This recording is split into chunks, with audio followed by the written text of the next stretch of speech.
За само 2 месеци државната ЕСМ склучи договори за набавка на нови 350.000 тони јаглен за потребите на рек Битола. Дел од овие количини, односно првите 100.000 тони, договорени на почетокот на јуни, чинат 5,3 милиони евра, а ќе ги доставува веќе добро познатата грчка компанија Protergia Energy.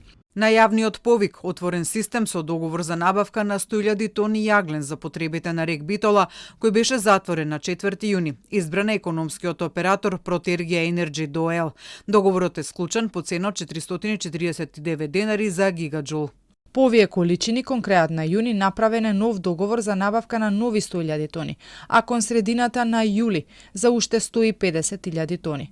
Повикот пак со кој се обезбедуваат потребните количини јаглен е отворен до почетокот на октомври. Фирмата Protergia Energy ДОЕЛ пак е веќе извесен период редовен доставувач на потребниот енергенс за работата на термоцентралите во земјава. Таа е во сопственост на Митилинеос, компанија со која претходно имаше обид да се склучи договор да градат централа во Скопје.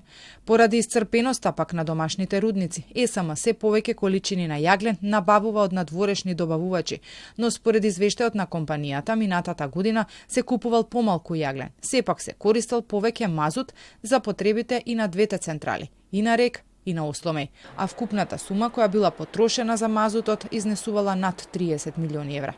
И од компанијата потенцираа дека имаат потреба повеќе од овој енергенс заради неквалитетниот јаглен кој се употребува. Извесен период се користеше и мазутот од државните резерви. Инаку минатата година по оптимистичките најави дека ќе се произведат нешто над 5000 гигават часови струја, нешто што не се случило со години, на крајот 2025-та се заокружи со најниско производство во последната деценија.